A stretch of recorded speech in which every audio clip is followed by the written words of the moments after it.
we're going to do a broccoli leaf. Now, I grew the most amazing plant in my garden last year, which was this huge purple sprouting broccoli, and the leaves were just beautiful, quite big, but just the most lovely tone of blue green, which I thought I've just got to pick one and photograph it and get it in as a tutorial.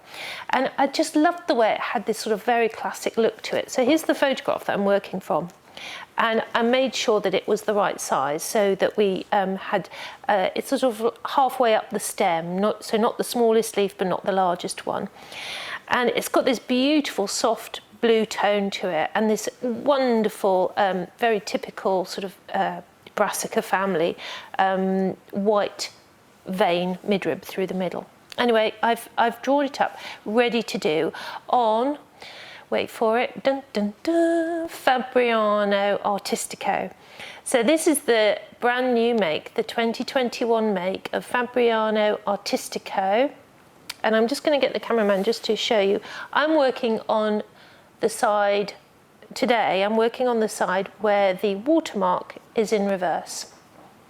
So this is the bright white, this is the 640 white, extra white paper, which has it's really nice. It's like going back in time. It's really nice. So I'm putting my money where my mouth is, as they say. I don't know who says that. I don't know what that means. But anyway, I'm putting my stake down that this is the paper that we're going to be moving forward with.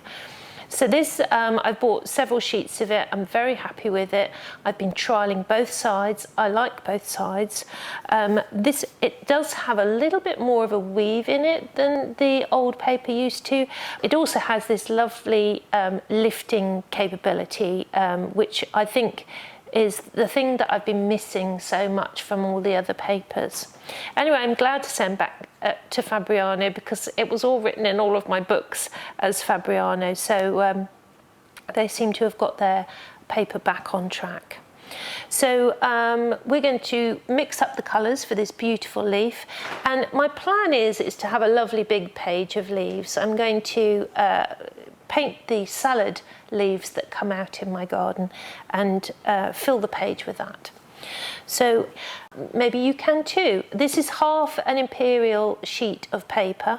It's probably a bit large for most people, but this is the size that I'm working on. And I tend to have a bigger sheet of paper than I actually end up using. So what I might do is I might make it a square, or a slightly shorter painting, or I might fill the whole thing. So at the moment I'm going with half the sheet, and I'm working on the side where you read the watermark in reverse. And you can buy these in packs of, I think packs of 5, or I think you can buy them as single sheets. I'll put a link on the materials list so that you know where you can get it. Okay, so I'm going to mix up the colours. I've got my mixing brush, and I'm going to mix the colours from scratch. I do have various little cups of green, but today I'm going to mix it from the colours that we think we're going to use. So I'm starting with French ultramarine. I'm going to make a really big puddle of it because I want lots of it.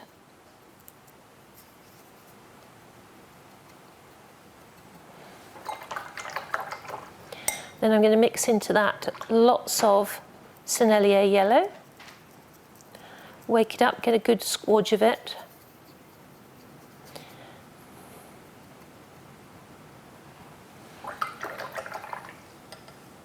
A little bit more.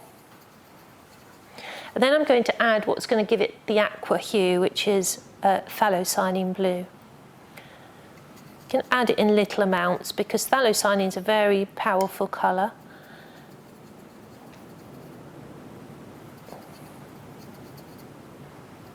So add it in little bits and stir it all the way in until you start getting that lovely blue hue. I'm going to add just a little bit more French ultramarine. Then I'm going to add a little bit of warmth to it. So I'm going to add a tiny bit of Sennelier red. Keep stirring it all the way in, and now I think we're at the point where we need a little piece of paper just to test the colours. So I'm going to just put out, this would be my darkest tone, I guess. I'm going to offer that up to this corner. That's not bad, it's still a little bit warm, so I'm going to add some more phthalocyanine blue. Very windy day today, so if you can hear the wind in the distance, that's why. Just added a bit more phthalocyanine, and I think that's a better family for that colour. Now what I'm going to do is water this down and see how it looks lighter.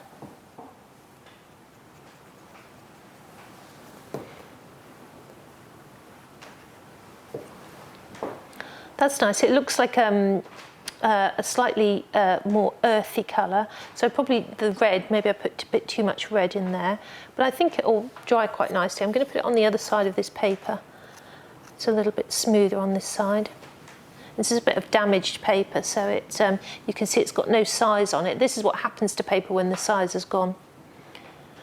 I'll just try another sheet of paper just to see if we can get a better. Might be the same paper. No, that's quite nice. I'm quite happy with that. So let's continue. I'm going to add some lemon to that just to brighten it. Now what happens when you're doing greens very often is that the lemon will sort of fade. So I tend to put a little bit of lemon into my green.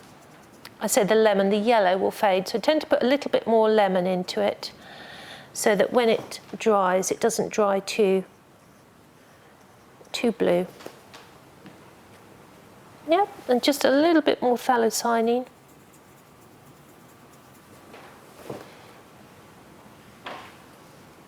I think we've got it.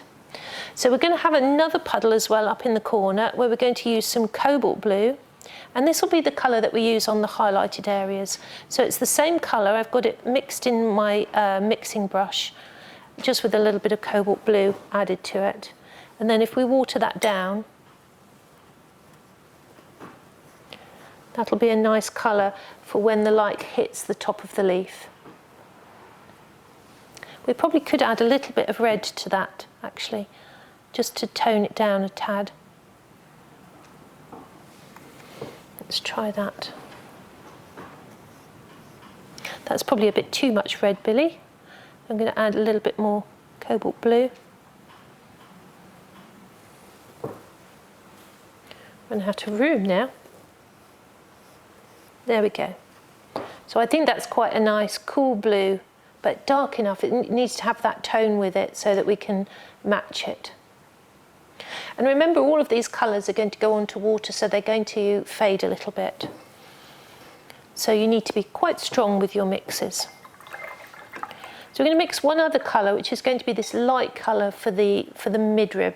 And I want to put that on the midrib first. So I'm going to mix up a little bit. I'm going to just clean up my lemon quickly.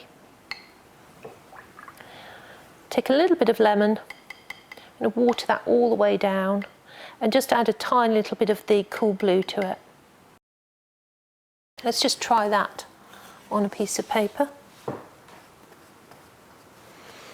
Just needs a little bit more blue, just a tiny bit.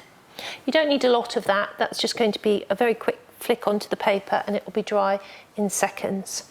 So let's start. I'm going to use a size 4 just to put on the veins to start with. We won't put all the veins on. Some of them will lift out, but some of these really bright ones, it's quite nice to put them on in a colour first. So I'm going to use that very light green, and I'm just going to start by mapping them on.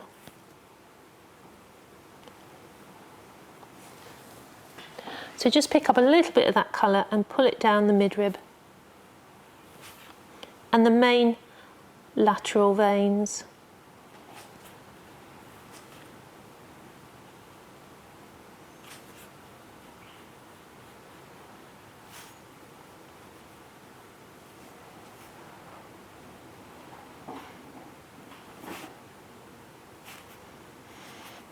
Some of these will lift out again, but at least there'll be a little bit of colour underneath. So if we lift them out, that'll be that lovely lemony colour underneath.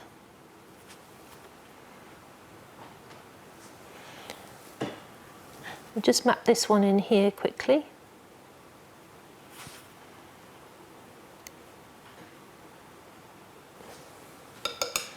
And then if I just mix up a tiny bit more, we can just run this down the main stem. You could put water on first, but I think we're all right because we're breaking it into small areas. So there's going to be a little bit more time just because it's such a small area. So you can get from A to B very quickly.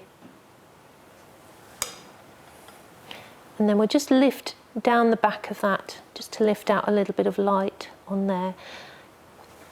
This longer section, you could put a little bit of water on it first. Put down the lemon.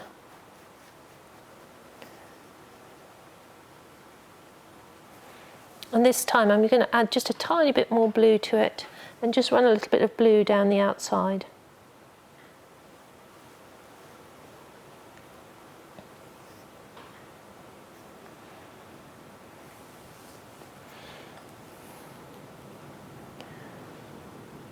Just to get it started, so we've got a little bit of paint on the paper.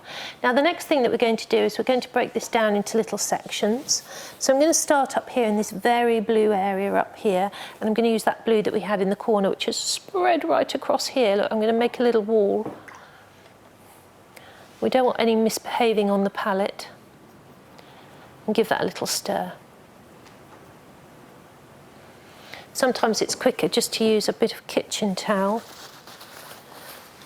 and actually make a little dry wall between your colours so that they don't have a party while you're not looking. Right, so what we're going to do here is we're going to glaze this little section up here, which is actually the underneath of the leaf. So we're going to put some water down here. It's a nice leaf to start with, so if you're new to botanical painting and you're new to painting green, because a lot of people will paint just the flowers and they'll avoid painting the leaves because the leaves they always think are more difficult. And I think they feel more difficult because they're not the thing necessarily, some people will say the opposite of this, but they're not necessarily the thing that we look at first on a plant. We tend to be drawn to the flowers and then notice the leaves secondary. So I think the leaves become almost like a sort of chore to do, really, because you want to paint the flower. But actually, you know, something like an agapanthus or something like that, it's not agapanthus, what am I thinking of? Acanthus. The leaves are all the beauty of it, really. I mean, they have got the most beautiful little flowers along the acanthus stem, but the leaves are what really make it stand out. So I've got a nice little glaze across that top part now, and we're just going to wake up our blue-green and drop that on. So this will fade. Hopefully it'll fade to the colour that we need for the lighter areas, and we can add the dark after that's dry. So what I'm doing here is I'm just dropping the colour on and getting a really nice sharp edge to our leaf. You'll see a little bit of fluff on the paper, but it's nothing to worry about. That will all dry away. What we need to do is come slowly around the edge so that we get those tiny weeny little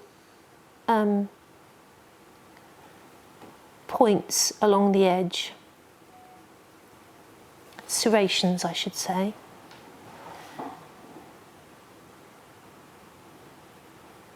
And then just let the colour come forward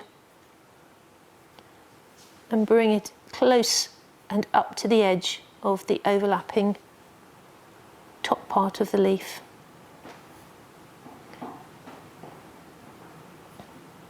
And just get this little bit round here. It's a nice thing about the number 4 is it's got a nice point so that you can get into all the little tucked away areas. I'm going to just clean my brush and very lightly just soften the colour to the top here, so we keep it a little bit lighter right at the top. So just use what you have, a little bit of water on your damp brush, just to let that colour go right up to the top, and a little bit lighter. And we'll lift a little bit of soft light just through here.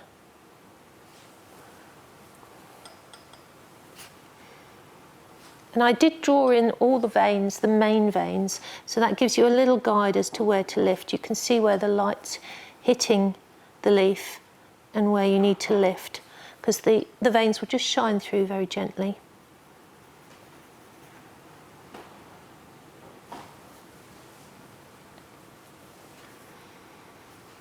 And then just before it dries, we're going to use the tip of a damp brush and just run through and over the veins. Really important that you don't have a very wet brush for this, because you want to lift through with a damp brush that's only slightly wetter than the paper, and that should lift a nice line through the paint. And when you think how much blue is in that and how much green and phthalocyanine, it's quite nice to know that you can lift.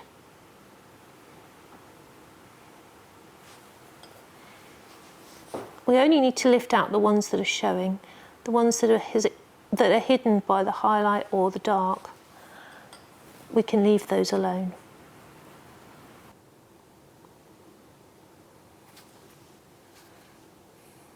So you can see that the colour has faded as it started to dry. So that, that's where you need to be really confident with your colours to start with. So we're going to move on now to the other side of the leaf, just to start building up some of the sections. And the reason that I chose this leaf is that it's got these really bold veins, and so we can break the leaf down into compartments rather than having to paint the whole thing all in one go and then have to lift out over big areas. So we're going to start with this top corner here.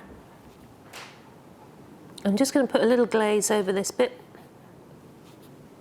I might just take in that little triangle there. And take your water right up to the midrib there. And what you can do, if you've put a little bit of green on the vein like I have there, just come to one side of it. Once you've got a nice even glaze on it, we're going to pick up the blue-green that we've just used and drop that very carefully from the edge .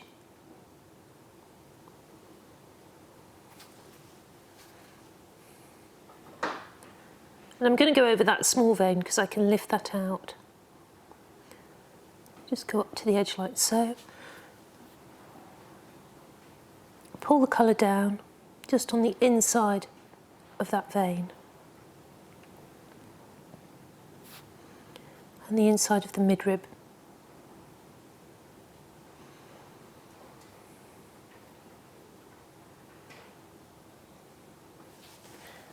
And then very carefully, just lightly lift. And each time you lift, clean and wipe your brush dry.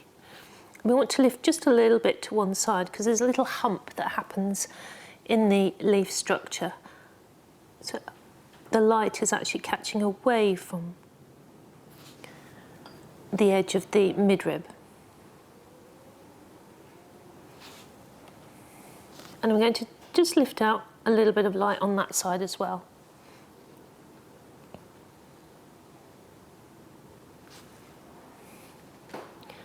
This is allowing for it to fade to nearly the right colour, let's hope.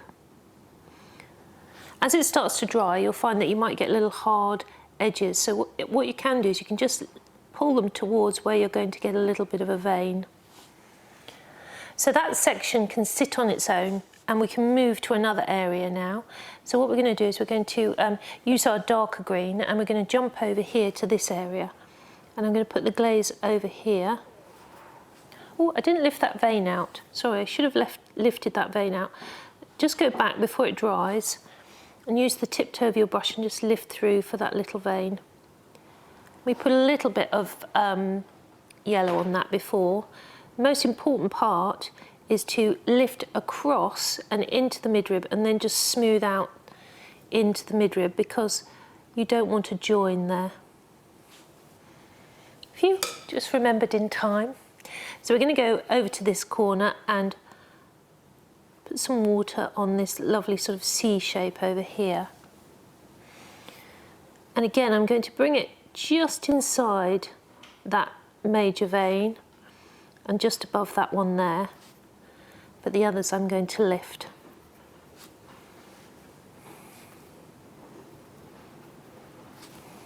You can decide what area you think is the right area for you to work in. If you feel like you're a beginner to this, you can make the area a bit smaller. But first of all, establish it with the water. Make sure you're moving the brush so you can see where the tip of the brush is going, so that you're not taking the water outside of the pencil line. Doesn't matter if you go over the pencil, but it does matter if you go over the edge of the leaf. And I think I can just about manage this size here. So what I'm going to do is use our first colour that we mixed up just to get some nice darkness through here.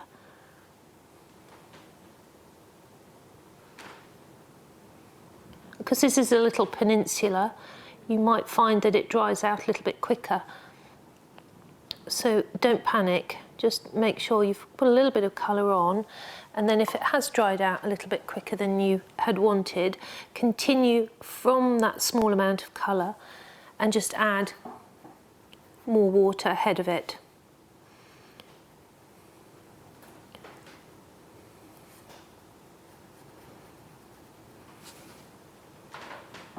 Different papers will react differently, so it's always worth just trying out an area first to see how quickly it dries.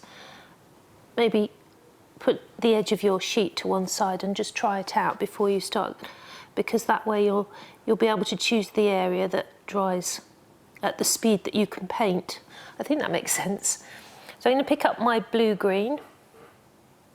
This is the one with the cobalt blue in it, and we're going to continue on with that colour, just leaving a little gap for that vein, pulling it across, and I'm going to put some of that blue-green along that bottom edge there.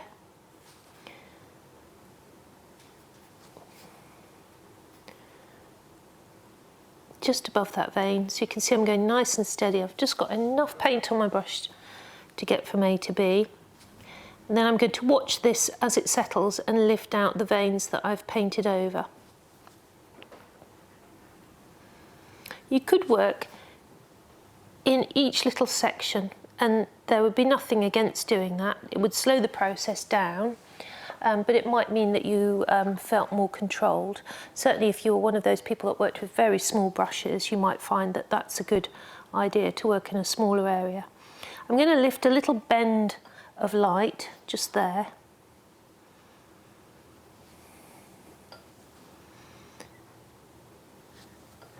And then I'm going to watch it for a moment. I can do the lifting up here because I know it's drier in the smaller area, so I'm going to lift out a smallish vein up there. Basically this little peninsula has dried out, so we'll get a better lift on that corner while we're waiting.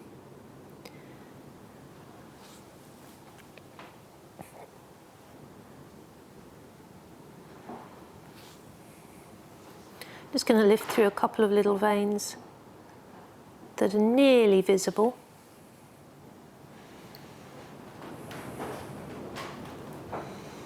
Then we're going to, just as it starts to settle, just run the tip of the brush through and see what will lift. And if something nice happens, move quickly. So we're just going to run down, run up. And what I tend to do is I tend to quickly map out all the veins that I want, just with a quick sweep of a damp brush. And then once I've got them mapped, I can then go back and really get the ones that are strong, really work on those to come out nice and bright. I'm just going to break that little wall there. So it's a combination of working round and lifting out. So that area is done for the moment. It's obviously got to go a little bit darker in the corner, but I didn't want to do too much on the first wash. So let's move to a more complicated area. This is a little bit darker down here.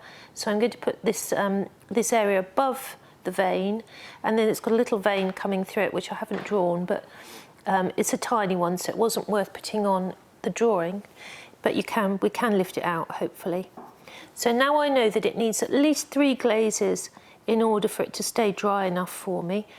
So I'm going to, do you know what, I'm going to take it up into this little area here.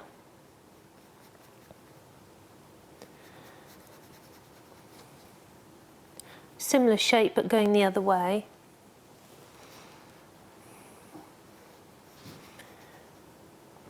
And just bring that across, and then come below that vein and above this one.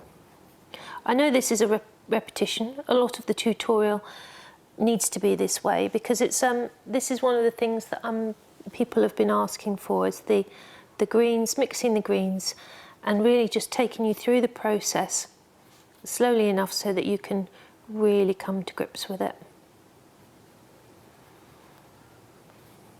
Also, if you are going to get the new Fabriano, it's quite nice to get familiar with it and its properties again.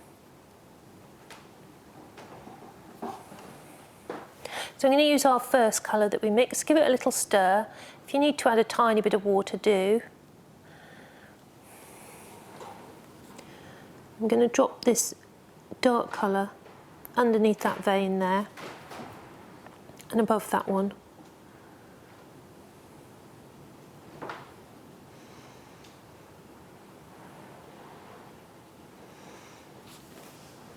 Pick up plenty of colour so you get lots of colour on at this stage. Quite nice to get a lot of colour on there. And that way you'll get more, what's the word, contrast when you lift out your veins. And also you'll have pushed yourself just a little bit further along in the painting process. I'm going to add just a tiny bit more of the yellow, Sennelier yellow, just to warm it up, just on this corner here. And you could do that, you can just pick up a little bit on your brush, mix it into the puddle. Just want to get that really nice little scalloped edge there, it's very subtle. And I want to bring that dark green round below that little hook into this corner. You have to work fairly swiftly if you're going to lift anyway, but I'm going to take some of that colour and just water it down. I think I've got just enough time just to water that colour down and take it up a little bit paler.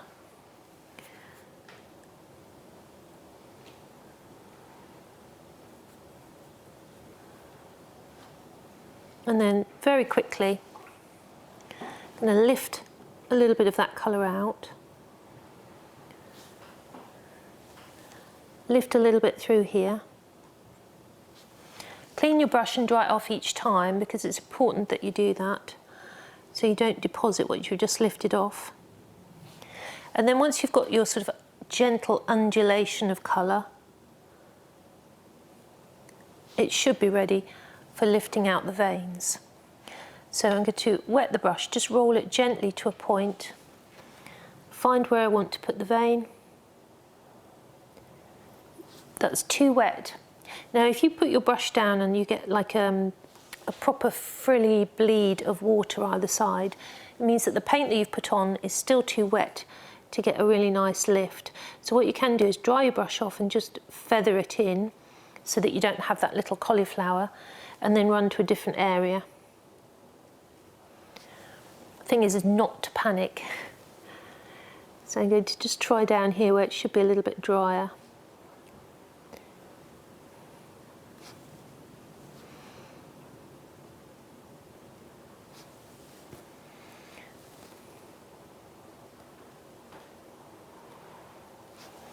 As you pull your brush down, you'll find you get a little bit of a build-up of paint, so get nearly to the edge and then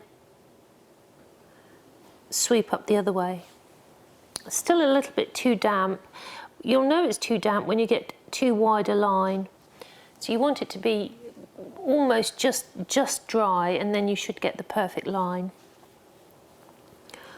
Let's just try up here. A little bit better. I'm going to try this line again.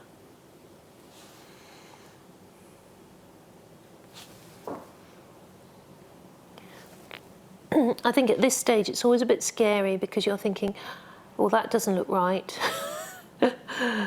You know, you can often find that, you know, it goes through a bit of a messy phase first before it looks nice.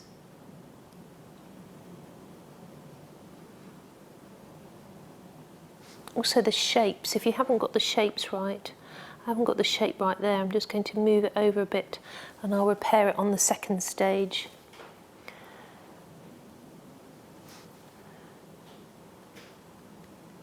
Just want to lift through. It's coming out, and then we need to sweep the other way.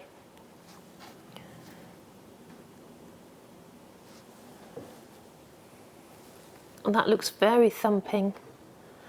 I think it's because we have much thicker paint on this section, but we don't need to panic. The important thing is that we have it revealed and we can always reduce it. It's better to have a thicker vein than a thinner one. I'm going to just use a little bit of kitchen towel, just a little corner,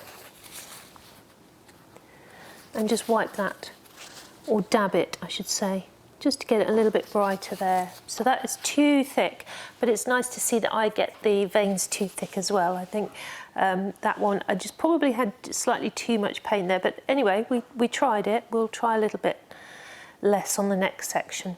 So what I'm going to do is I'm going to jump over here, I'm going to glaze this area, drop in the green and lift through these thinner veins through here, just wait a little bit longer and see if I can get some finer lines. So I'm going to do it in two sections here and then feed it up into that section afterwards, and then I'll come back over to the other side and paint in another section there. We'll put a couple to music. Remember, when you're lifting the veins, make sure that the paint that you've put on is just about to dry, and then run a damp tip of your brush, keep your brush right on its tiptoe and run it through to mark the veins first, and then come back and lift out the paint. Off we go.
I put this one on my glaze, and what I've done is I put the dark green, the very dark green that we mixed over here, towards the midrib, and now we're putting the softer, more blue green next to that, so we get a nice graduation without having to lift. So you can do that. You can use lighter shades next to darker shades and get that same feel of lifting the paint. And I'm also just coming short of the vein, so I don't have to lift out the vein either side. Thought that's quite a useful thing to share with you.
So on areas where you're waiting for the paint to settle, you can actually drop in some stronger colour to get some sort of ripples in the green. As long as everything's of an equal wetness, you can just drop the colour like so and just put in a little bit and just see how it moves around. It can sometimes be just really, just the right amount of paint at the right time just saves you a lot of trouble in the future.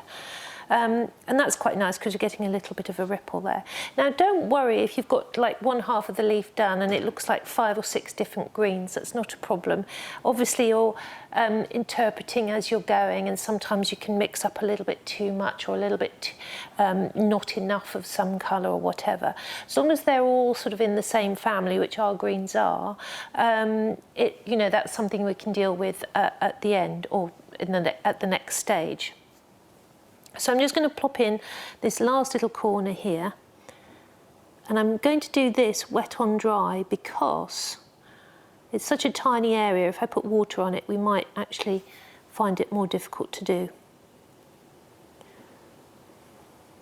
So when you get to that point and you've got most of one side, I think we've got all of that side mapped in, the next thing is to repeat it on the other side, but wait until that's dry so that you don't put your hand into it. And analyse at this point, what were your strengths, what were your difficulties? Did you find it really difficult to lift out? In which case, would you be better taking a smaller area and working either side of the vein?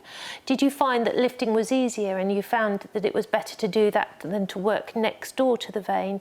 So make those little assessments. Did you find that your paints dried too pale, in which case you maybe need to mix them up a bit stronger? Or did you find that they were too dark, in which case just water them down a little bit?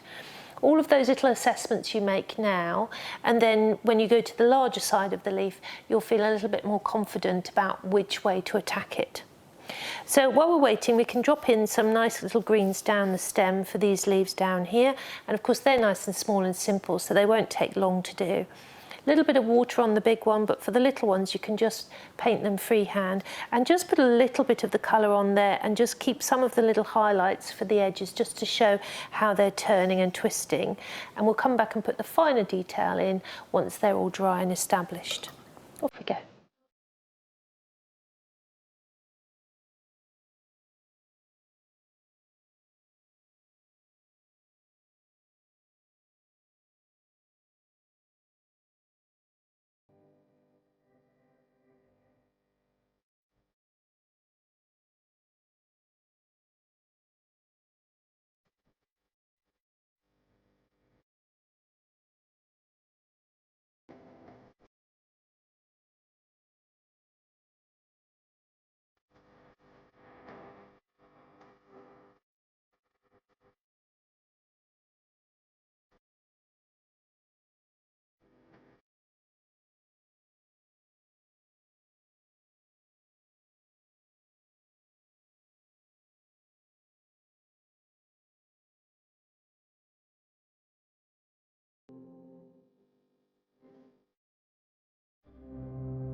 So I'm just mapping in this large area here, and what I'm doing here is just teasing the colour back from the edge. Sometimes you can get a little bit of an edge when you're working an area and you've got lots of things going on, and the colour will just follow its way out to the edge. So sometimes you can just catch it quickly, but don't panic about it. I never panic about edges. I know I've said it before in other tutorials, but it's something that people do panic about, and we can always sort them out afterwards. It's not a problem. Ideally, when the glaze goes really well and you don't get any edges, then that's a little time to celebrate, but it doesn't always work that way, so it's best not to get upset when it does give you a little bit of an edge. So I'm fiddling now, so I need to stop. So what I wanted to do here is I wanted to get a little bit of concentrated darkness in that corner, a little bit of light on the top, lots of light through the middle, and then darker as it came down into the V. And then I'm going to leave that to dry and work this area up. And I'm finding it's probably simpler to work around the bigger veins if you can, and the smaller veins we could probably, if you don't get them out in time, so if you feel like you're chasing your tail and you don't really feel like the veins are coming out very well, don't panic, because again, green is a really good lifting colour, and you can very often retrieve the veins with the eradicator afterwards. If you don't have an eradicator, you can often use the tip toe of your brush, so nothing to be too frightened about. So I'm going to jump down and put these, this big section in down here, but I'm going to put this one in and then come back to that one because it sits next to that one. So I'll leave a little bit of drying time. So I'll do this one, that one, and then come back. Then we'll have everything more or less mapped in, and we can start to build with a little bit more confidence that we can get everything right.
So once you've got all of those main areas mapped in, I've still got this little underneath bit to do. We can actually return now to the stem and get some more definition on that.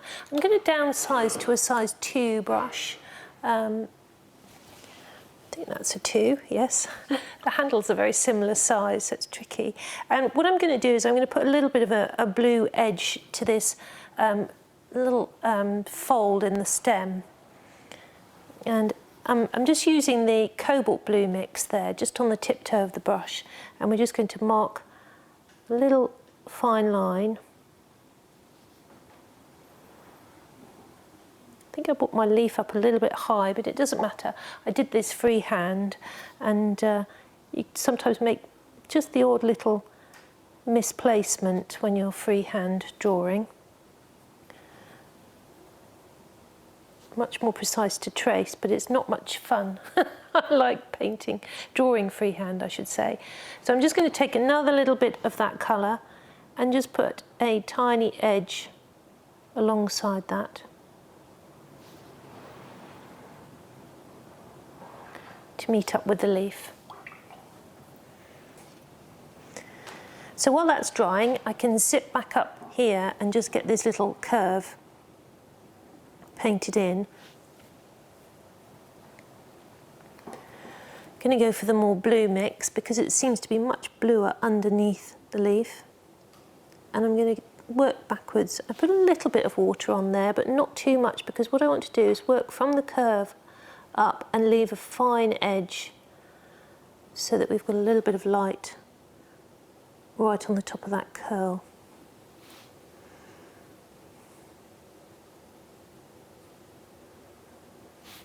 And just pull the colour along, keep short of the edge.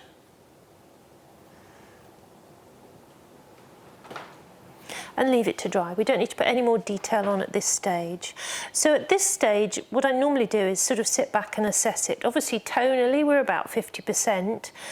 We're a little bit scruffy here and there, but we do need to, the next stage is to start reducing the size of the veins and working into those areas and really starting to get the colour to match beautifully. So one of the things that I want to do is I just want to finish that little bit of stem down, and then I want to let the whole thing dry completely and get rid of any pencil. It's always a good idea to get rid of the pencil at a stage where everything's mapped in, but it's also dry enough and safe enough to remove it. And that way, if there's anything that's going to get caught underneath the glaze, it can be removed before it becomes permanent. So what I'm going to do is I'm just going to mix a little bit of lemon into some of the green. So just take a bit of your green watered down, add some lemon to it. And what we're going to do is just make it a little bit fresher towards the base of the stem. Again, I'm going to continue with this sort of the folded edge of the leaf, because the leaf is sort of like a U shape and we want to show that. And then a little bit of the blue colour as well alongside that, because it's sort of bright green on the edge and then it's got a bluish tone. And then keep a little bit of light on the far edge. So what I'm going to do is just with a wet brush, just soften that to the far edge.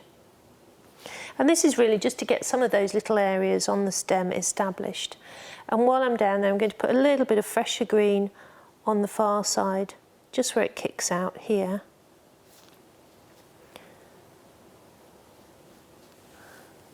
And then just soften it so you don't get a hard edge.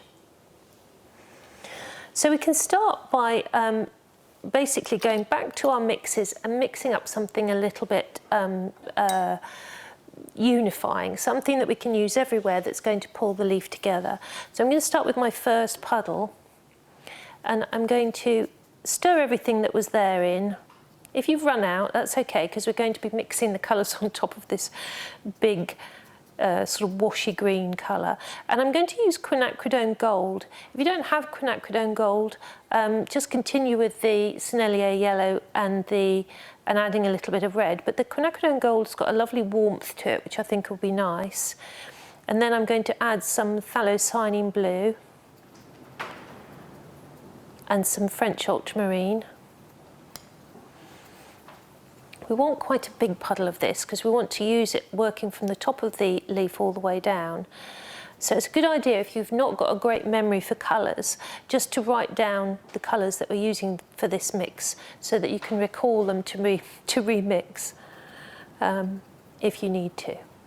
So I'm mixing those together. Now I need to make it a lot bluer. So instead of adding the French ultramarine, I'm going to go back to my cobalt blue and add some cobalt blue to it. So it's quinacridone gold, phthalocyanine blue, cobalt blue, and a little bit of French ultramarine as well. French ultramarine gives it its sort of body, if you like, and the phthalocyanine gives it its vibrancy.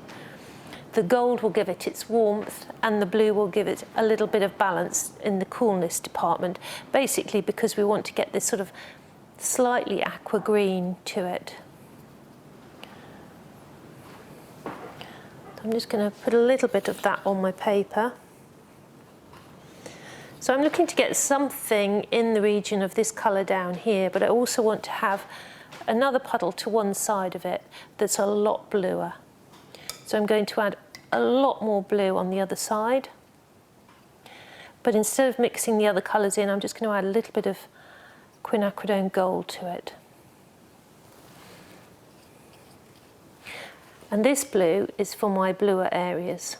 So where I've got a really nice blue darkness next to the vein, that's a really nice colour to use. So I've got my palette split in two. What I'm going to do to stop the two of them mixing together, I'm going to put a little dry wall between them. Always a good idea to think ahead. And then I'm going to use the number 2, don't drop it on your paper. I'm going to use the number 2 brush, just checking that is the 2, to do all the building up, because I want something with a really fine point and I also want to be in control. So the first thing that we're going to do is we're going to look at the veins that we have got really nice and clean and clear. And if there's any little sort of overlaps that we've done with the green, I'm going to use my eradicator. So you need a bit of kitchen towel, clean kitchen towel, a damp eradicator. It's not a stiff brush, but it will encourage the paint to move aside. And just where you've got a little whoops-a-daisy, just remove that.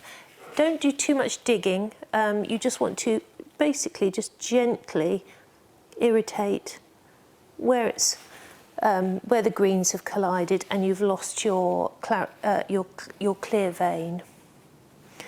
So I'm just going to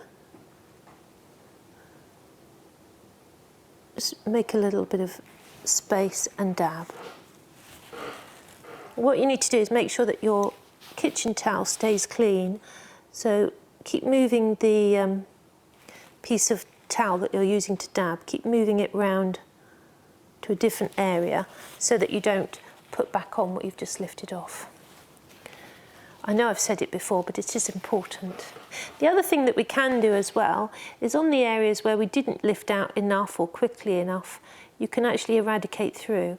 It's just a little bit more of a push on the brush, not a lot. And the main areas that I'm looking to retrieve are the junctions. So when a vein comes down to meet another vein, they obviously are connected, so you need to make sure that connection is visible. If it's a really pale area and you've got a pale vein in there and you know you're going to go darker, don't worry about lifting it out. All we will do is just work around it. It's mainly the big veins that we want to be looking at, the ones that we really need to see clearly. And if there's a slight change as well, I'm just going to put my brush down, if there's a slight change in direction, and maybe you went concave instead of convex, so here the vein actually kicks up a little bit, that side. So I'm just going to take away a little bit of the darker green there, and I'm also going to knock the corner a little bit lower here, so that when that's dry, I can turn this vein to curve this way rather than coming across at almost sort of 40 degrees. It's now going to curve round and make a softer shape. So you can see I'm being very, very gentle, and it's a good idea just to zip round and just have a look and do it really carefully, but just check that each one is done. I mean, you don't have to do it all now, but I quite like to get all of the lifting and sort of the vein connections working before I start building up the next layer. It just makes me feel comfortable that I've got that already. So what I'm going to do is I'm going to work from the top all the way down and just tidy up any little veins. And if there's an area where, like here, where I had a really thick vein, don't worry about working those. What we're going to do is reduce those. The only ones that you need to do in that area is maybe reveal ones that you didn't have time to get out, or maybe you lifted something in the wrong position and you just want to lift one to one side of it. So that's the only thing that I would do to amend the ones that have gone wrong. And you see here I've put one that side, and I'm going to ignore that one. I'm going to get rid of that when I come back with the paint. Off we go.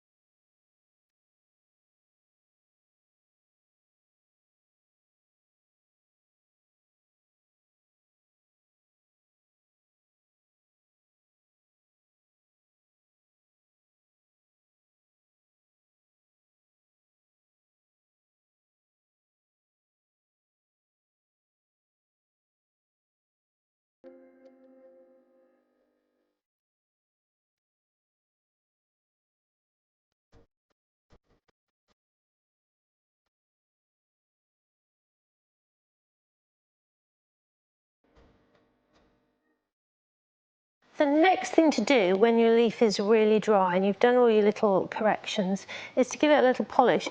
Now, you don't have to do this, but I find it's easier and you get nicer edges to your veins if any sort of not breaking, but sort of fluffing up of the paper with the eradicator has occurred. It shouldn't do, but I always find that actually I feel more comfortable if I've just sort of polished the paper. Now I'm polishing straight onto the paper, which is unusual, but I'm only keeping it on the area that I'm painting because I know I'm going to paint over it again, and so it won't be shiny at the end. So I'm just going to give that a little bit, just a little bit more smoothness, just for doing that extra layer of colour. I'm going to start with the messy bits first because I know they'll be the bits that are irritating me, and they'll probably be the bits that are irritating you as well. So I'm going to do those bits first, and that's down in this corner here. We want to get that looking good, and then we'll feel more confident moving around the rest of the leaf. So I've got my colour mixed up. That's this colour. I'm just going to give a little bit more water to it and just add a little bit more of the quinacridone gold. I'm going to load my brush and then just tap the excess off on the dab pad, and I'm going to work wet on dry. So first of all, what I'm going to do is I'm going to reduce the size of this vein. Just get the fluff off the end of my brush. So I'm going to go above the vein there just to reduce the size of it, and then I'm going to look at this area and see where it needs to go darker, and it's sort of through the centre there. And then take all the paint off the brush, so it's not completely paintless, but it hasn't got any paint, wet paint on it, just what's left on the brush, and then just soften that in. So I'm just sort of blending that into the area, and that way I've got rid of the little messy bit, and I've also made the vein nice and fine. So I'm going to take another little bit of paint and go the other side of it. And then I'm going to add some more paint down the bottom to make it a little bit darker.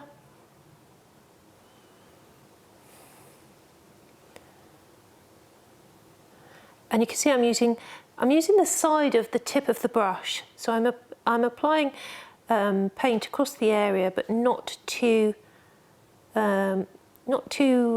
pointy. I'm using the side of the point. So I'm putting it on in little dashes, little flat dashes. And then when I need to get into an area where I need to be really precise, I can just go up onto my tiptoe. And I go either side of that vein just to slim that down. And again with the little sort of side point taps.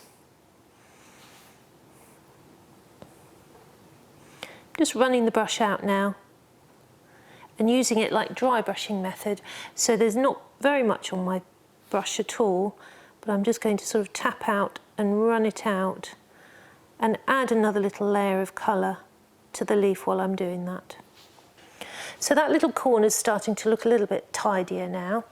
So what I'm going to do is use the same process to just tidy up all around here using the same process. I've said it twice.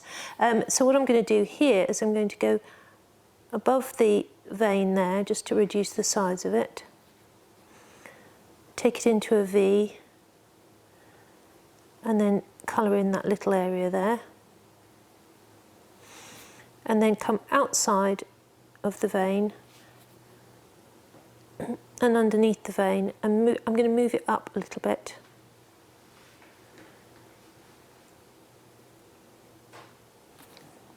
Work either side of the vein, just making it finer as you go.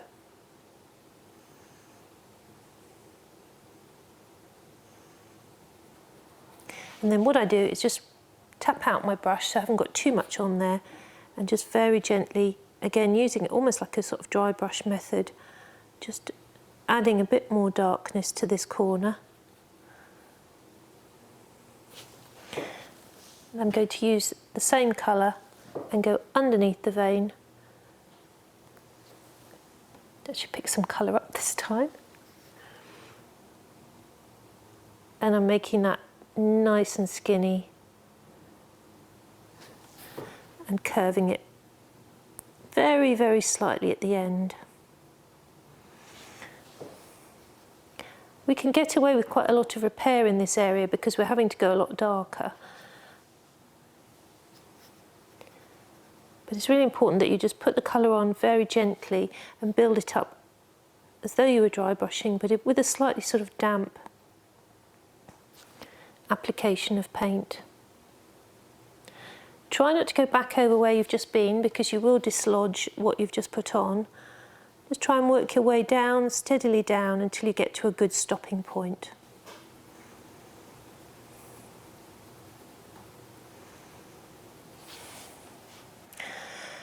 I keep looking through my eyelashes just to check the tone. That's nice and dark there, but we also do need it to go a little bit darker later on. So what I'm going to do is I'm going to continue with this colour and this process and just build up this corner here. So we start to bring this peninsula into a little bit of definition. But also, when I get to this area, I'm going to soften away, just clean my brush and just soften it away because I don't want to go too much darker here. What I want to do is use a very, very light blue and give that area a slightly bluer colour. So we'll just work up this corner here, and when I come to the bluer glazes, I'll come back to you.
So we'll leave that to settle and dry. We can't put any more paint on that for the moment. It's just got to settle and dry. So what I'm going to do is I'm going to use the blue, and I suddenly got really flourishy with my hand there.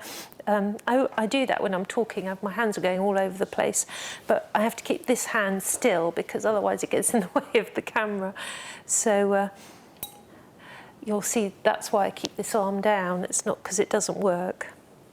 Now what I'm going to do is I'm going to put some of the paler blue, so the cobalt blue, and I've just watered it down. I'm going to use that to come across this lower part of the leaf. So I'm going to go underneath the vein. I'm going to go on top of that vein, so I'm going to go around the veins on this bit, but with a very light blue wash. And that way it'll just tone it down, but also slim the veins down at the same time.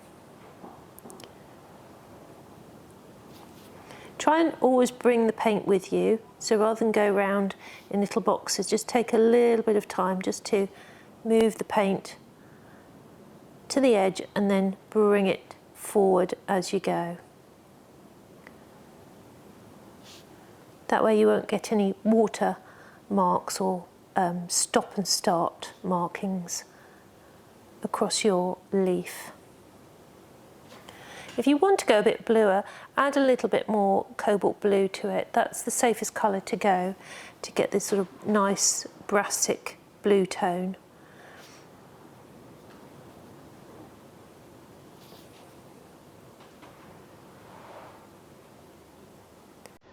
I'll just finish this leaf and then I'll come back to you for one of the areas further up.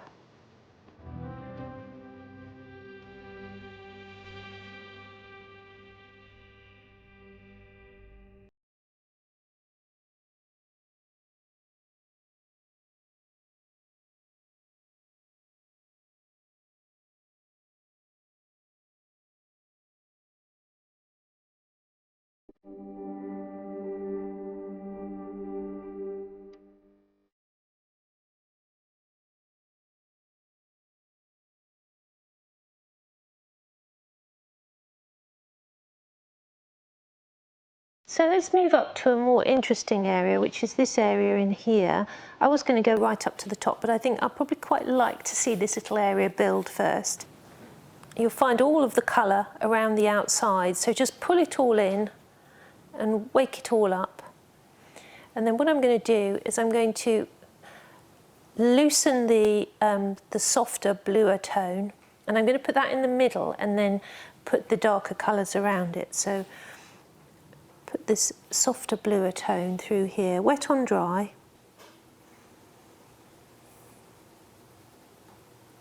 I'm not going to worry about the very small veins.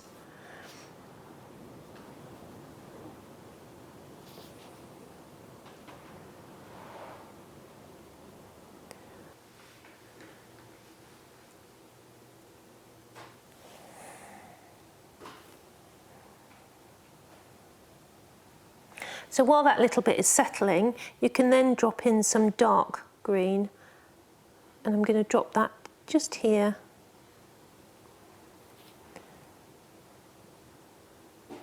And just feather the two together. So I take all the paint out of my brush, but don't clean it, just feather the two together. If it leaves a little bit of a sort of brush mark, just keep drying it out and feathering it further ahead, and you'll find that you'll be able to blend it in quite nicely. So we're going to jump below the vein with the blue again.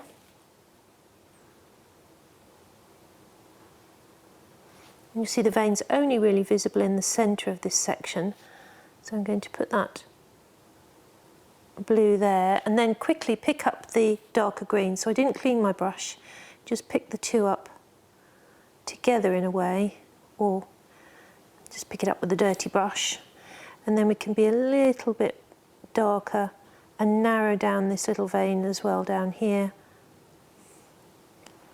Get a little bit of a scoop on it, and then jump over that little bit of vein there.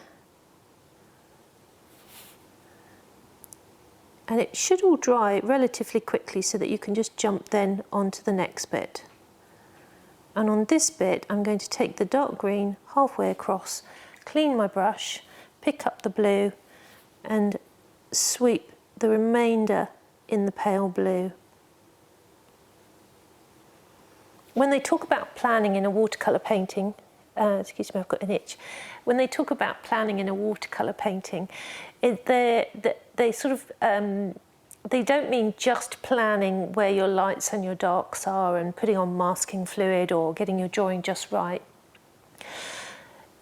We're sort of referring to thinking ahead, and if you can think ahead in small areas, that's a start to thinking ahead in bigger areas. So if you're building across an area like that and it's only small and you know it's going from a warm green, warm dark green to a pale or mid blue green, you have your colours ready, that's the planning, and then you remember that you've got to go from one to the other, so you work swiftly and change your colours as quickly as possible so that you can work across. And then if you think you're not going to make it, you can quickly clean your brush and have a soft damp brush just to catch the edge. So that's what they really mean about planning with watercolour painting. It's sort of knowing where your brush is going to go and how you're going to move it around and what's going to happen when you get to a tricky bit. So we're going to leave that area to dry, and that needs to thoroughly dry, because if we're going to build up any more or put on any more detail, we do need to work it up when it's completely dry, otherwise we're going to dislodge everything that we've put on. So what I need to do now is just water my colours down, because the next area we're going up to is slightly lighter and also slightly bluer, and then we're going to need some darker greens at the top to get that lovely dark and light shade through there. So I'm going to wake up this dark blue colour over here. That'll work for our darker areas. And I'm going to add some more cobalt blue to my main green. Oh, not that much. That's rather a lot of cobalt blue. If that happens, just quickly sweep some away and then stir it in. I'm going to bring all of that colour in and just lighten it down to a sort of light bluish green.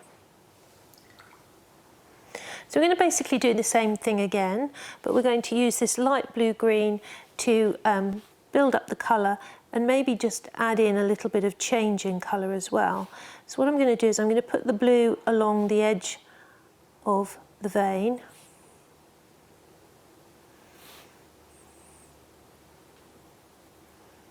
And then with some water, just go above it to soften it in. So we just wanted to go darker nearer the vein and lighter in the centre. And then I'm going to pick up the colour again, and above that I'll go back to the blue.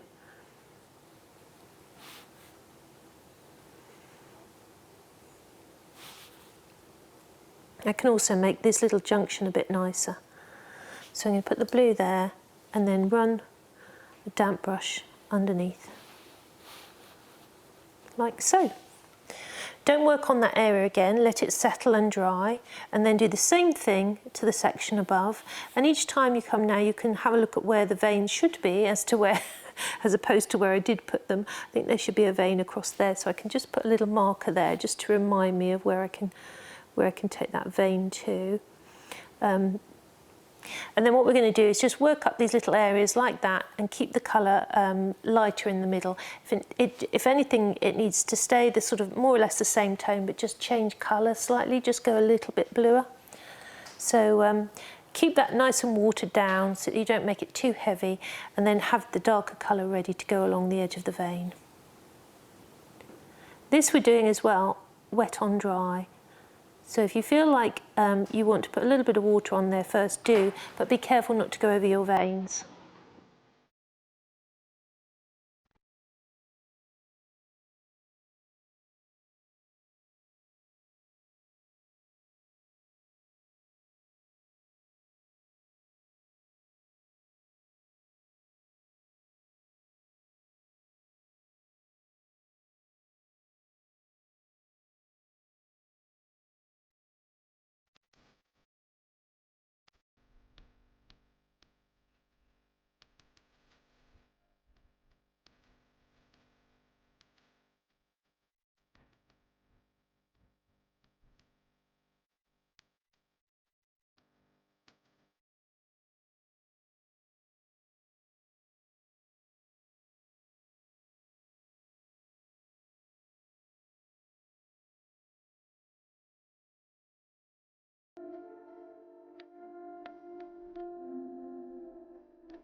So I've come back up to the top of the leaf here, and what I'm doing is I'm putting in some little darks because there's a nice little sort of crease here, and then jumping over the little bit of light next to the crease and bringing the paint down with me. So use your brush to go from side sort of application to point, just to get it to sit nicely along that vein along the top. Now this is where you can start to define veins within an area. So I'm going to bring that green down and I'm going to bring it into a little point there.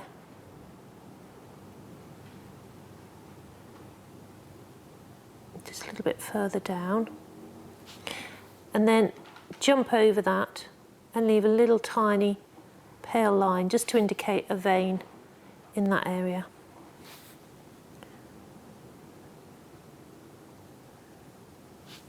And then just soften. Anytime you feel like you might be chasing a colour, or you're not going somewhere that you think you're going to go, or you're just needing a little break, then just soften the paint away with a damp brush. And that way you've got a little bit of breathing space. You can let it dry, you can always come back to it. but it just means that you don't end up getting into a pickle. So you can see the colours are starting to build up quite nicely here. Don't worry that the veins are still looking like white tracks through your leaf, because we're going to start trimming them down even more and just building up a little bit of colour on them as well. So there's one little area down here that's been niggling me, and this should have a bit of a curve on it. So I'm just taking some dark green and I'm going to change the angle of that vein to be just a little bit more curved. It means bringing some dark up to it and then just shaving it on one side to make it curve a little bit.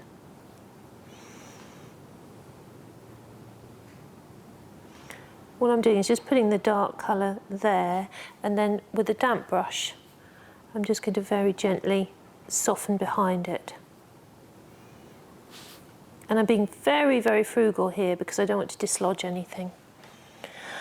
Okay, so we carry on building up, but I want to go back up to this area here, because this you could probably do in 3 areas, so you can work around the veins.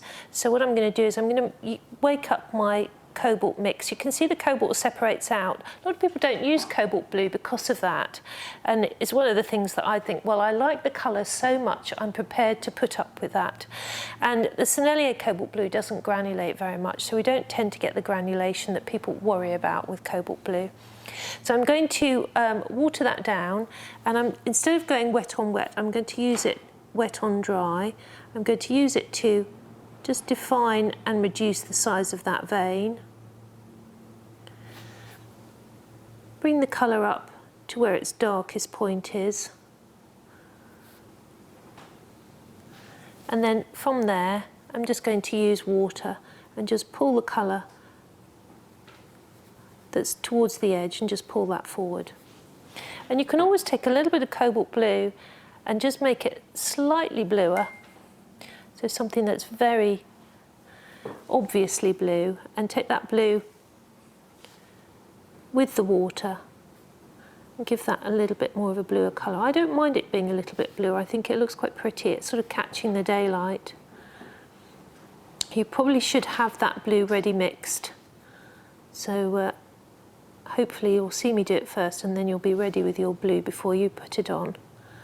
So that's a little bit of cobalt blue in the green, and just got a little bit extra blue on that top corner. And then just lift out any lights that you want.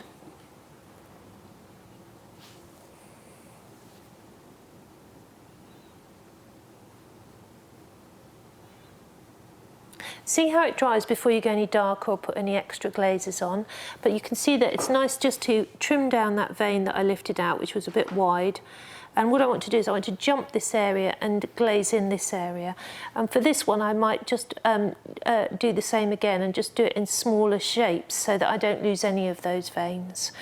This will give this area a good chance to dry, and then we can repeat the process down this side, start building it up. This looks like a very simple leaf, but actually you can see that because of all the different areas, it is quite a lengthy project. So if you felt like it was too much for you to do the whole thing, you could just do one half of the leaf and do a study page of half leaves if you felt that your spare time wasn't liquid enough for you to, have plenty of time to do the painting. Anyway, let's carry on. I'm going to carry on with my mapping in these areas here.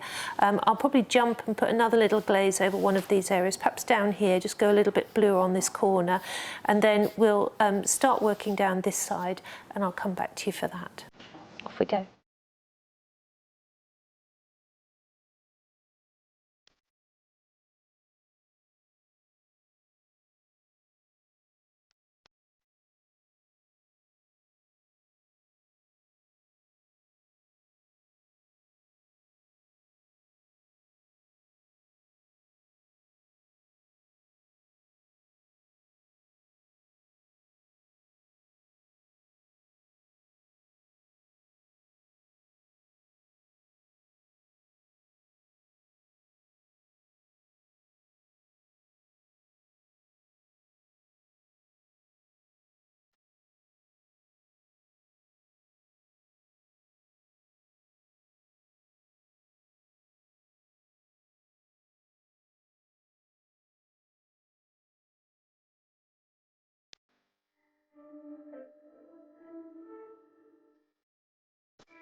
So I'm starting to build up the opposite side of the leaf, and you can see that things are starting to come together. If you half close your eyes, you can see that you're getting the undulation now coming through the leaf. And what's happening is, as we go darker with the dark greens, so our midrib and our veins are looking a lot lighter. And of course the yellow always dries a lot lighter anyway. So we can come back to that and put another little glaze on it. But what I want to do is get all of this mapped in with some nice blues before I do that. And sort of get it closer to being finished with the trimming down of the veins. So there's no quick fix around this. We're going to have to build up the colour coming down here as we've been doing, and you can either work in little patches or in bigger patches depending on how confident you feel, but keep the colours moving around. So I've got quite a lot of colour on my palette now. I've been mixing up some more of the same colours, mixing them up a little bit warmer, a little bit darker. When I went really dark, I went with quinacridone gold, French ultramarine, and a little bit of cadmium red, sorry, not cadmium red, Sennelier red. And those three together, you get a really nice dark mix. So play around with the colours that we've been using to see which ones fit your print off or your live leaf if you're lucky enough to have one. And if you need to brighten them, just add a little bit of the phthalocyanine and the lemon. So play around with those colours and see what you get. But that's the colour that I used up here, which is really nice and dark, and you can see you get a really good deep tone with that. And what I did was put a little bit on and then just very gently pull it forward, and that way I don't lose the little fine veins that are in between these dark areas. And then I'd move on to a different area. So obviously this area we have to sort of do very gently and just drag it down and get it looking a little bit sharper, and we get this, we'll tone this down to sit next to it once it's dry. What I'm going to do is I'm going to work my way down this side, and then we'll come back and put all the finishing touches to the other side.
So I had a little tea break and I've come back to the painting now, lovely and dry. I've got rid of the pencil, and what we're going to do now is just work sort of what I call push and pull. So we're going to start putting the final details on. There's a couple of little areas that I haven't done too much with, but what I'll do is I will show you how I finish it, and then we'll finish all the bits, the repeated bits to music. So what I'm doing now is I'm looking at the veins. The veins have worked out a little bit lighter. Obviously sometimes they've not had enough colour, and other times they're just the white paper. So what I'm going to do is just over here where there's a little space, I'm just going to water down that little bit of green there and add some lemon. So if you've got a nice clean palette, you can take a tiny bit of your green and then just add some lemon to it. And we want it really, really watery so that it's really transparent. And then you just want enough paint on the tip of your brush so you can just carefully map in some colour onto the veins. And what I do is just run it very quickly. And remember, it will fade, but what it's going to do is just give it a little bit more colour. The main veins are the ones that I want to put a little bit of colour to. And that's before we start building up the last bit of detail. So just run the tip around, sweeping on that little bit of lemon until you run out, and then pick up some more and continue on. And with the midrib, I don't want to go too lemon over the whole thing. So what I'm going to do is I'm going to run a little bit of lemon just to one side. So have a little bit of that colour, but you keep a little bit of light along the top as well.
So those little veins will dry really quickly, and you can always come back and put some more lemon on if you feel like it's faded again.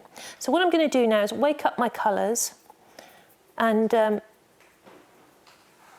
just give them a good old swirl around.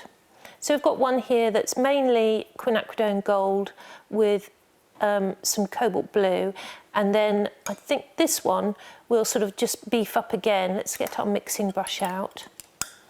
So this one we're going to go for phthalocyanine blue. We'll use the quinacridone gold again. Nice mix of those two together, and then we'll dull it down with a little bit of the French ultramarine and a little bit of red. A bit more yellow. Just keep adding the colours and use your little swatches to test your colours so that you're happy that you're in the right ballpark. I'm looking for a sort of dark blue-green, so I'm happy with that. So what I want to do is I want to work from the top of the leaf down, looking at some particular areas. And I'm going to carry on with my size 2 brush. And what I'm going to do is start looking at this area up here, because there's a little bit of mistake that I've made up here. So I'm going to use my eradicator with a little bit of water on it, a bit of kitchen towel. I've lost this little bit of serration up here, so I want to just push it forward a little bit with the eradicator. Just make another little point there.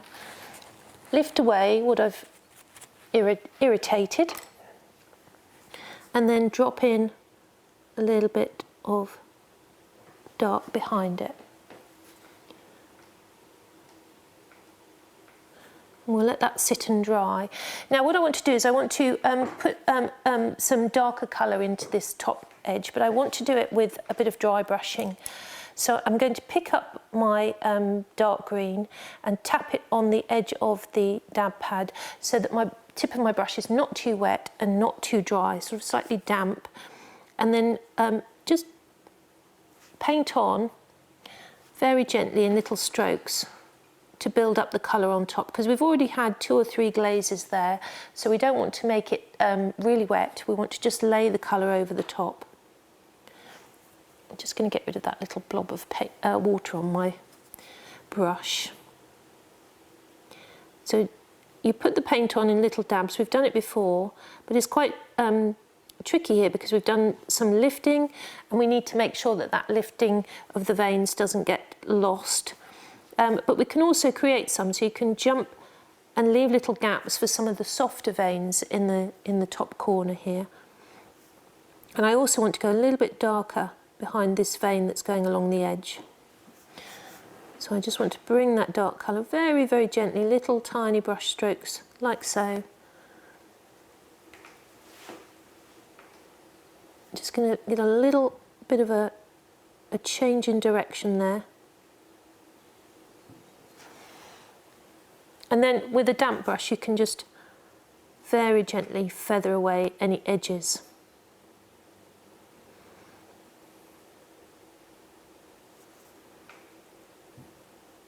Now if you find when you're putting the paint on that you're not getting the sharp edge that you want, it's maybe because the paper's just got a little bit tired, or you've eradicated through there or whatever.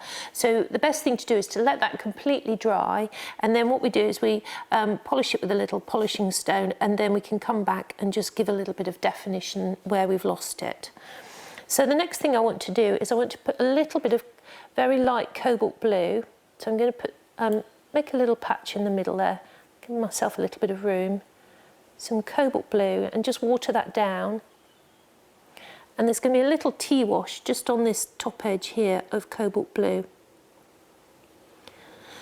And when I say little tea wash, I'm just putting on a very small light glaze of blue over the top of what I've already painted, and I'm putting it on really gently in tiny little sweeps like that, just to change the tone from the grey-green to a slightly more blue-green.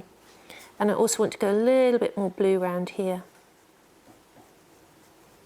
Now what you can do while that little tea wash is settling in, if there is any little areas that you want to sort of perfect or smooth out, while that tea wash is settling, you might find that you can just move some of the paint around. It's a very delicate process, but you can just move some of the little patches of paint around to perfect it if you want to. So I can just reduce the size of that edge like so.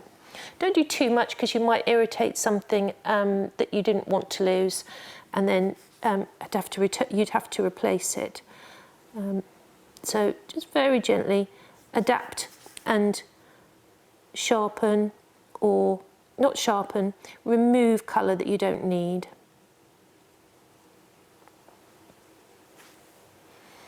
Just softening that away. So we've got that little bit more blueness there, which I wanted. Okay, so the next thing I'm going to carry on with this dry brushing, picking up that dark colour. Stir as you go. You can see from above that my palette's separating out, so give it a little stir. Tap off the excess off your brush, tap it on the dab pad, and then come back to your leaf and put it on in very small little sweeps. And what I'm doing is going underneath here and just building up that colour just a little bit stronger with small amounts of paint. Cleaning my brush, taking all the water out of the brush, and then softening the edge of that dark application. And you want to move this slowly. I know sometimes my husband will come into the studio and go, I don't know how you've got the patience to just move the brush around so slowly. I mean, it's lovely doing the big washes, but sometimes it's really nice just to concentrate on a small area and then step back and think, oh, actually, that's not too bad. I've done quite a good job there. So I said to him, you know, there's the bonus of the hour or so of slow detail. Is just as rewarding as the first wash that goes beautifully. I think so anyway. So the other thing that we're going to do is try and get a little bit more of this cushioning, which is that the light is coming over here and then we're getting a build-up of colour at the bottom. So I want to just exaggerate that a little bit more. And I'm going to put a little bit more darkness down here, being very careful not to lose that vein. And then I'm going to clean my brush with a damp brush. I'm going to sweep just gently towards the light, just to catch that edge there. Do a little bit and then not stand back, but sort of, you know, move backwards and just check your tones that you're not going too dark or not putting the colour in the wrong place. It doesn't matter if there's a slight variation, but you want to create those undulations and darks and lights, and you want to do it fairly methodically down the leaf, but you also don't want to do too much and make it look too heavy. So what I'm going to do is I'm going to continue down here, just putting on those little bits of dark now. And the other thing you can do, I think my eradicator just escaped there a minute, if there's an area that you want to lighten, so you think, well, I've maybe put too much detail there, I want to just lighten it a little bit. Just here I want to just take a little bit of the colour away.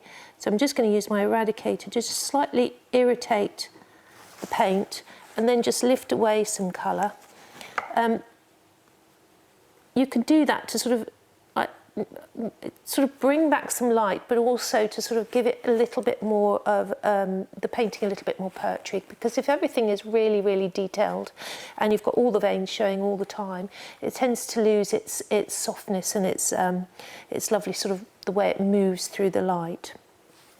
So I'm just removing a little bit more light on this corner with the eradicator and then just dabbing away. And when that's dry, you can just sharpen up with a similar colour to add any detail that might have got lost, or maybe if you don't want the detail, just to work around it. What I'm going to do is just add a little bit of a sharpness to the edge. So that's what we're going to do. We're going to work down, and if we need to go blue, we'll put a little blue tea wash, and if we need to go darker next to the vein, we'll put that on, and if we need to go darker into the curls, we'll put that on, and we'll just work through this half.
So I've gone all the way down that side of the leaf, and you can still keep coming back and sharpening up, but just do it very, very gently. So we're going to do the same thing down this side. And what I want to do is I want to sort of look at it and sort of knock some areas back and bring some areas forward. So maybe this vein here is a little bit too loud. So what I'm going to do is just use a little bit of the similar colour, and I'm just going to very gently make that as fine as possible, matching the colour of the surrounding leaf, so that it becomes just a very light impression of a vein.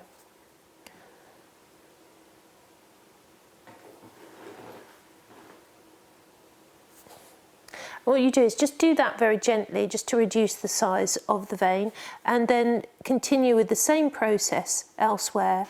If you started to run out of paint, before you start on the next side of the leaf, make sure that you mix up new colours, and that way you'll stay ahead of yourself, and you won't be running out of colours halfway through.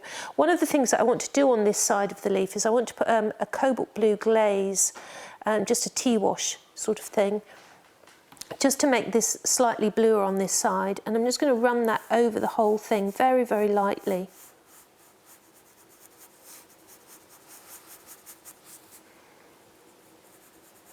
Just be very, very gentle, because you don't want to dislodge too much of your painting, but also you don't want to lose all of the veins. When you put your little blue wash on, leave that to dry for a few minutes, and then you can come back and continue with your building up the areas. And then while that's drying, you can work on another area. So I'm going to put another little blue wash over this area down here. What I want to do is sort of accentuate the light a little bit on this one. So I'm just going to put a little blue wash there, and then jump over and put a little blue wash where it bends away from the light. Just take a little bit of that darker green through there.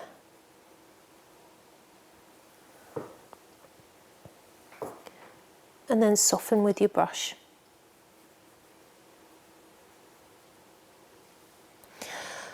All of these little areas, when you put on the tea wash, it's really important to let the tea wash completely dry before you come back to it, and then you can start doing your push and pull once it's dry. So another thing that you can do as well, if you're waiting for this area to dry, is you can put another light sort of lemony glaze over your stem, because I'm sure it will have faded as mine has. So I'm going to put another little bit of lemon over the top. I'm just going to take it down this side. It will fade, but don't worry, because if you put it on a little bit stronger than you need, it should fade back to the colour that you want.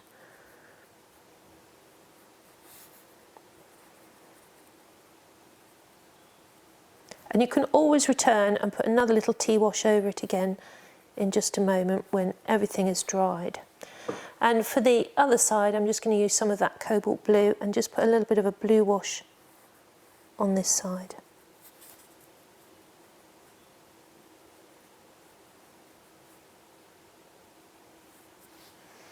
Good, so now I think this will be dry, so what I'm doing is going back up here, and if I need to remove any paint, I'm going to use the eradicator and lift a little bit of light away.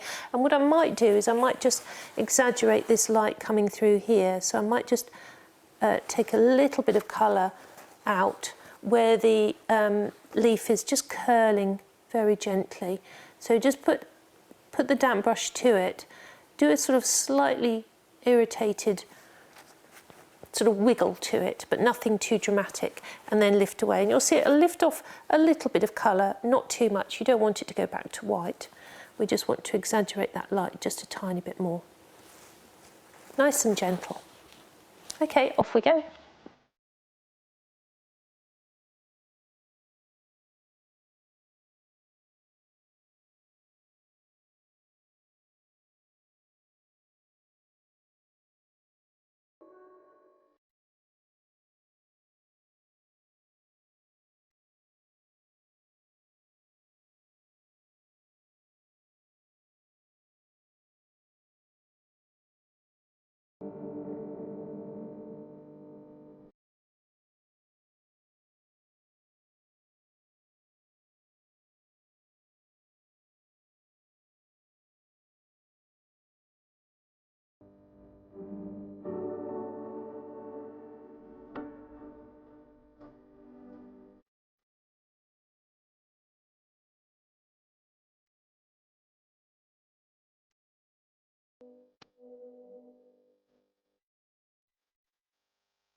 So I've got to a point where I've got everything mapped in, everything sort of slightly looking finished, but I just want to do a couple of last minute things. So what I'm going to do is I'm going to just use my polished stone again, but this time because we're near to the end of the project, I don't want to make the surface of the paper shiny. So I'm just going to use a bit of kitchen towel and I'm going to put that over the painting and just give it a little bit of a polish. Now, why am I doing this? I'm doing this really just to sort of take the nap down because we've been building up with lots of dry brushing. I want to just take the sort of surface smoother again because I want to just do a few little soft washes over the top, just a bit of push and pull. So really important when you're doing this that you don't do it on a soft mat. So if your paper's on a soft board, you'll actually make an impression where you're smoothing the paper down. And you should feel, if you've got dry hands, you should feel that you can definitely feel a difference in the paper surface. So that's lovely. It's coming up really nice and smooth.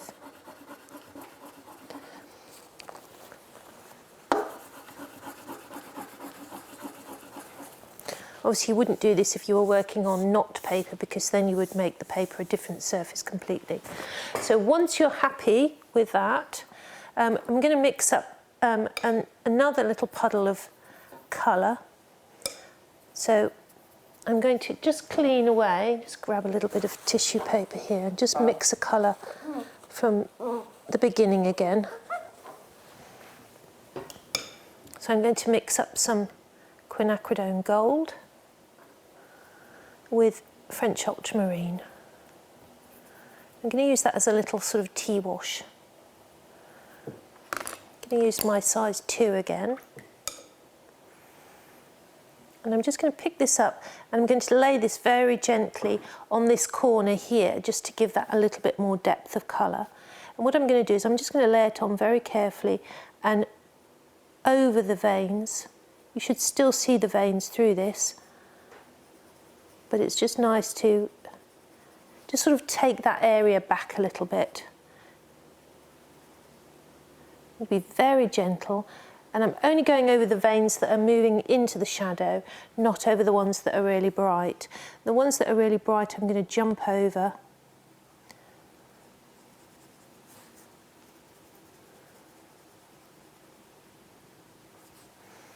Just do it very gently and do it after you've done the polishing because that'll be like the sort of finishing touches, if you like.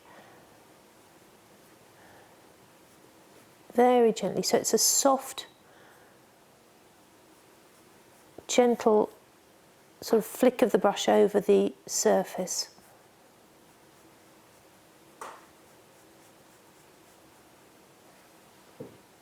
And you can use some different colours as well.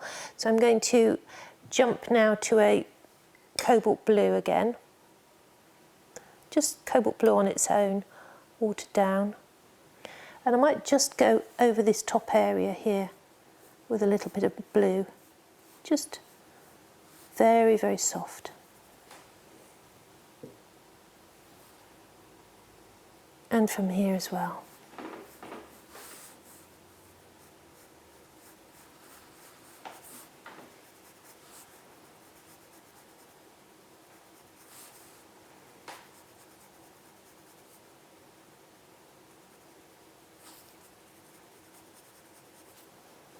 I'm going to pick up some of that blue as well, just flick it very gently down here, a little bit more exaggeration on the blue, just here.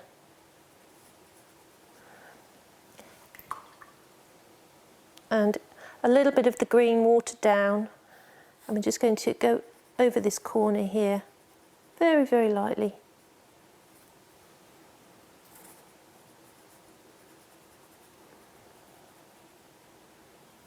And I keep sitting back and looking at it and thinking, do I need to go dark? Do I need to go lighter? And that's what you need to be doing at this point, just sort of generally laying these very gentle glazes. The wet in wet is one of those things that can be very volatile at stages, but I actually quite like it at this end stage. It's one of the things that tea washing and wet in wet,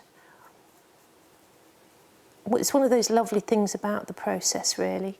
You know, there's only so much dry brushing can give me joy with. I really just like the way watercolour can be very sort of soft and enveloping, and the transparency is lovely as well. Just playing with that is quite nice. It's the beauty of watercolour, isn't it, is that you've got these the ability to sort of lay these almost like little sheets of colour over the top of one another. And it does a little bit of softening. It makes the painting look a little bit more voluptuous. I think that's a word. If it isn't, it should be.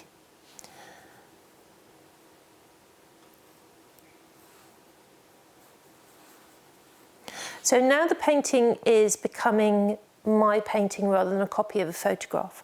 And I think that's an important process when you're working, obviously, developing your style, but also getting to a point where you stop looking at the photograph in a way and you start looking at your study and thinking, what is it that's going to make it look really lovely and sing off the page? And so that's where I am at the moment, just sort of looking at it and enjoying the changes in tone and the softness and sharpness, and just playing around with that in my imagination, as it were. I mean, it is a portrait of a leaf, but at the same time it's also a painting in its own right. So you just play around, layering on these very soft little tea washes and almost using the brush like a feather, just sort of gently tapping it on where you need it. You can also use the lemon as well on its own. That makes a nice little tea wash, as we know. We did that down the stem. I'm going to keep the stem a little bit brighter. I quite like that, but I do want to take a little bit more colour down this side. So just put another little sweep down that side. And I'm going to put some of the lemon as a sort of little tea glaze over there, just to get that to sit in to the curve.